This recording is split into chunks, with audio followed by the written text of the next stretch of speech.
Assalamualaikum warahmatullahi wabarakatuh.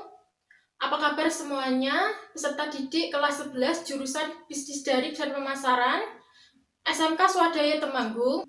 Pada video pembelajaran kali ini, kita akan melanjutkan pembahasan tentang manajemen bisnis retail.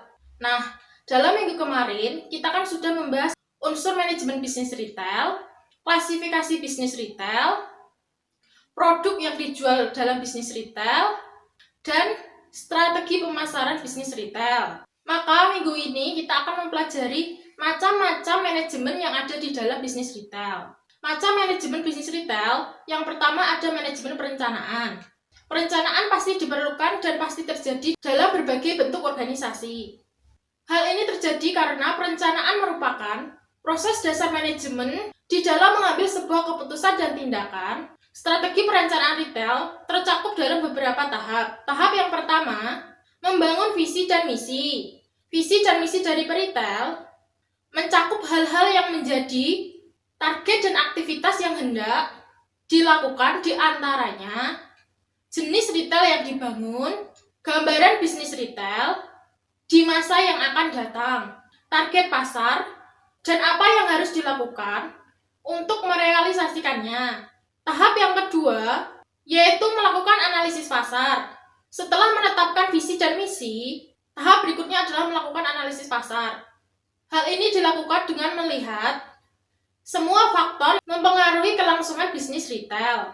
Contoh faktor yang mempengaruhi adalah peluang, ancaman, kekuatan, dan kelemahan dari peritel. Selanjutnya ada identifikasi strategi pasar, yang menekankan bagaimana peritel meningkatkan penjualan dengan melihat langsung atau menciptakan peluang pada pasar.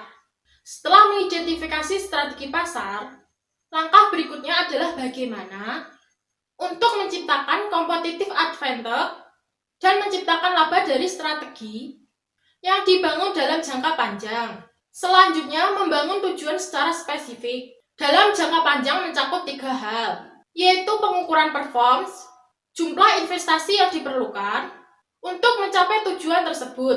Setelah membangun tujuan spesifik, selanjutnya ada membangun strategi MIK. Dalam prosesnya, membangun strategi MIK retail, untuk tiap-tiap strategi, jumlah investasi akan dikontrol dan dievaluasi kinerjanya. Selanjutnya ada evaluasi kinerja.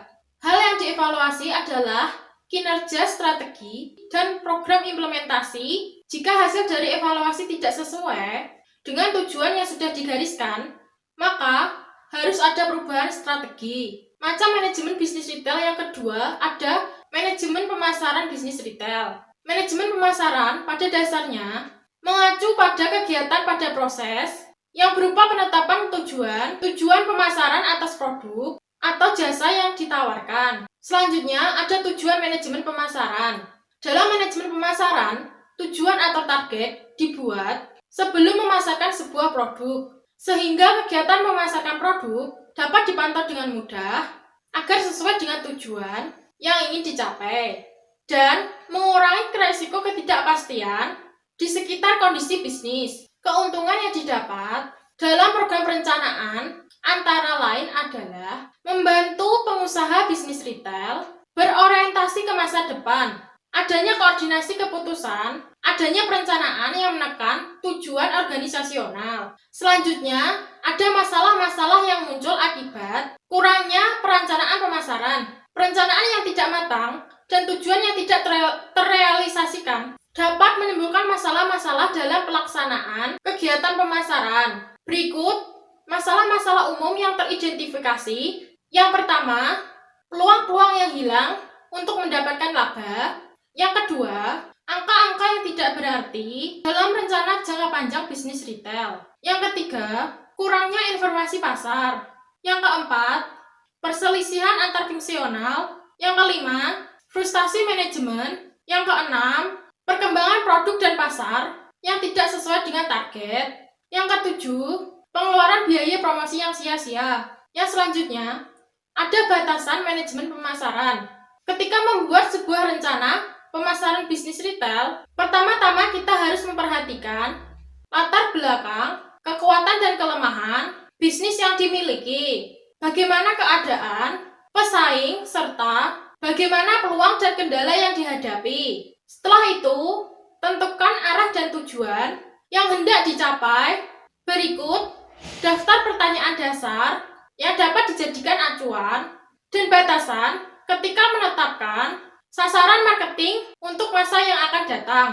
Yang pertama, kita berada di mana? Yang kedua, kemana kita akan pergi? Yang ketiga, bagaimana cara kita untuk mencapainya? Yang selanjutnya, ada evaluasi. Bauran pemasaran atau marketing mix merupakan variabel-variabel terkendali yang digabungkan untuk menghasilkan tanggapan yang diharapkan dari pasar yang disasar. Kini, ada 7 variabel bauran pemasaran yang terdiri dari produk atau produk, price atau harga, place atau tempat, promotion atau aspek promosi, people atau karyawan, proses atau prosedur, dan physical evidence atau perangkat. Selanjutnya, ada langkah-langkah dalam manajemen pemasaran bisnis retail. Dalam menerapkan rencana pemasaran bisnis retail, terdapat beberapa langkah yang harus kita ikuti. Yang pertama, analisislah pasar dan kondisi bisnis di lingkungan sekitar. Kedua, analisislah kekuatan dan kelemahan bisnis retail kita sebelum menetapkan pasar dan sasaran yang cocok. Yang ketiga, setelah sasaran sudah ditetapkan, mulailah rencana strategi pemasaran yang sesuai untuk mencapai sasaran tersebut. Yang keempat, kembangkan strategi yang telah dirancang menjadi sebuah program pemasaran yang terinci dan realistis. Yang terakhir, terus monitoring pelaksanaan program pemasaran dan perkembangan usaha pemasaran. Selanjutnya, ada menyusun rencana pemasaran bisnis retail dengan metode perencanaan jangka panjang, menengah, pendek, dekade, dan tahunan. Perencanaan jangka panjang mirip dengan perencanaan strategis, namun lebih spesifik dan memiliki jangka waktu lebih dari 5 tahun. Perencanaan jangka menengah sifatnya agak sementara dan cenderung berubah. Rentang waktunya berkisar dari 1-5 tahun, tergantung pada rentang waktu yang digunakan dalam perencanaan jangka panjang. Yang selanjutnya, ada perencanaan jangka pendek. Perencanaan jangka pendek biasanya berjangka waktu kurang dari 3 bulan.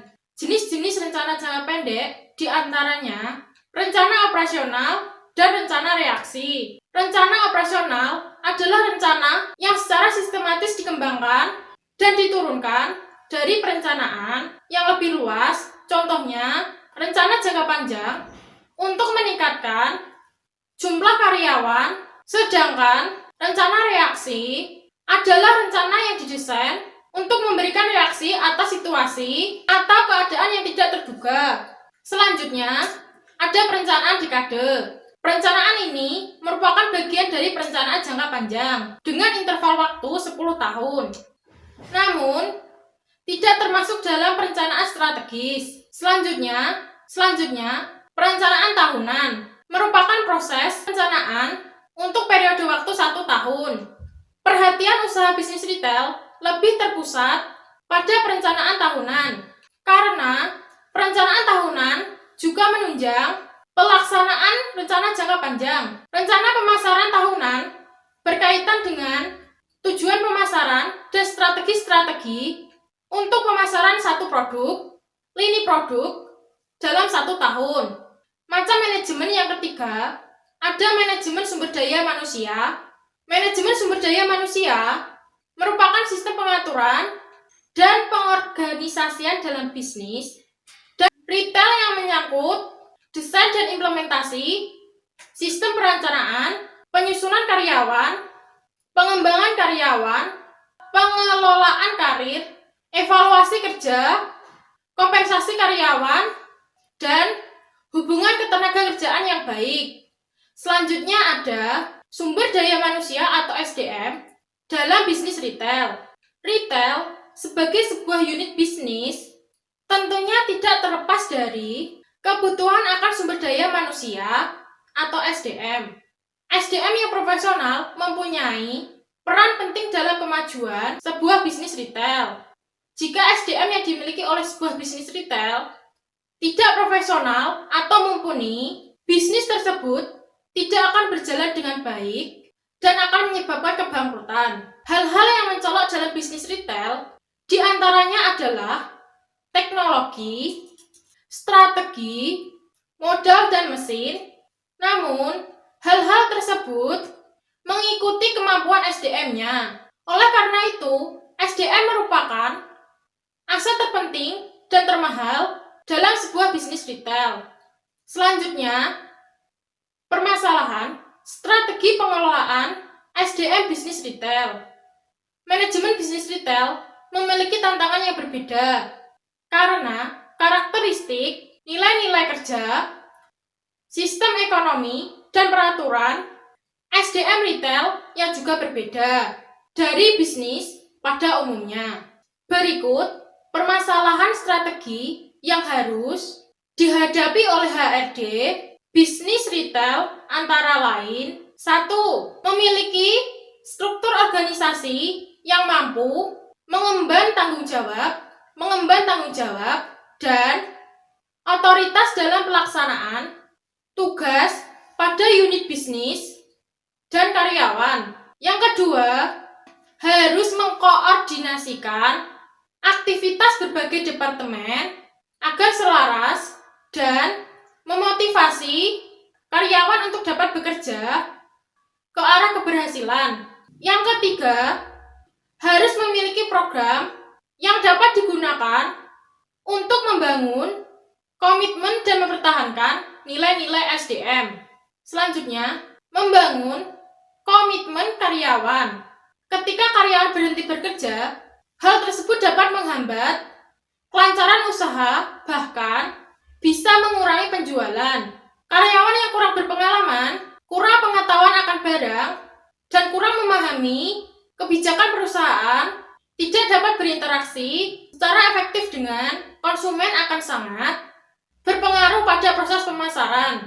Untuk meminimalisir akan hal tersebut, ada 3 pendekatan yang bisa dilakukan oleh peritel untuk membangun komitmen timbal balik dari karyawan. Di antaranya adalah: 1. Meningkatkan keterampilan karyawan.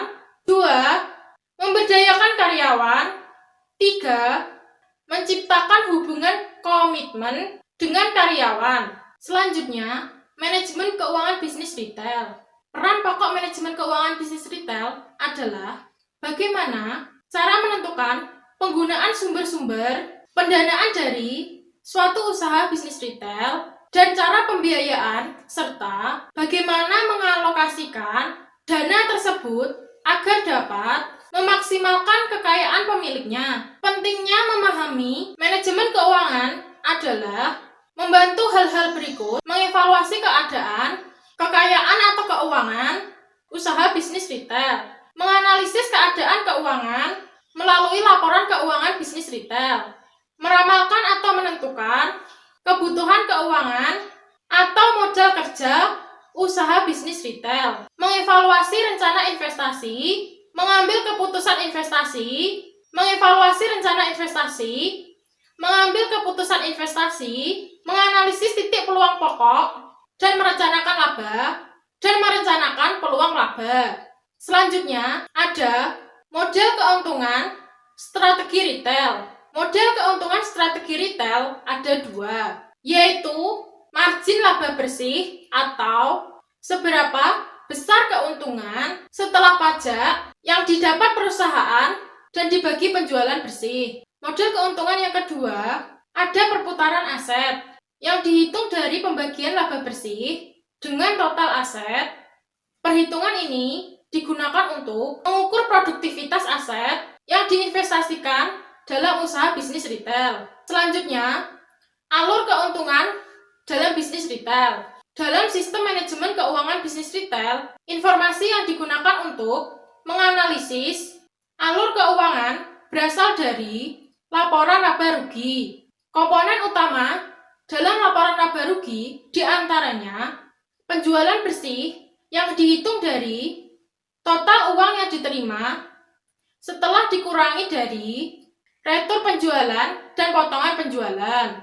Komponen selanjutnya yaitu margin laba kotor yang diperoleh dari persentase penjualan bersih, sehingga pengusaha retail dapat menggunakannya untuk membandingkan pengelolaan dari berbagai tipe barang dan pengelolaan barang dari satu retail ke retail lainnya. Komponen yang selanjutnya ada beban, yang merupakan seluruh biaya yang dikeluarkan dalam aktivitas normal bisnis untuk mendapatkan penghasilan. Dapat kita lihat bahwa rumus beban adalah gaji seluruh karyawan selain tenaga penjualan plus beban operasional kantor plus administrasi beban pembelian lain-lain. Komponen yang selanjutnya ada keuntungan bersih. Keuntungan bersih digunakan untuk mengukur kinerja pengelolaan usaha retail secara keseluruhan. Selanjutnya, indikator keuangan dalam retail. Pada umumnya, ada beberapa indikator yang dipakai untuk mengukur kinerja keuangan retail antara lain. 1. Indikator yang digunakan untuk mengetahui margin kotor ada persentase margin kotor, analisis per kategori, kerusakan atau markdown, persediaan barang, dan margin kotor per meter persegi. Indikator biaya toko retail sebagai persentase penjualan, diantaranya gaji pegawai, biaya sewa, depresiasi, listrik, dan total biaya operasional toko retail. Selanjutnya, indikator margin kontribusi, diantaranya selisih antara margin kotor dengan biaya operasional toko retail, perbandingan antara toko dan rata-rata usaha retail, dan pengendalian biaya manajemen bisnis retail. Yang selanjutnya, manajemen bisnis retail yang ada di lingkungan sekolah. Ada beberapa hal yang harus diperhatikan dalam sistem pengelolaan sebuah toko retail di lingkungan sekolah. Di antaranya, sistem keuangan, persediaan, pelayanan, pengawasan, promosi, serta tenaga kerja. Yang pertama, persediaan.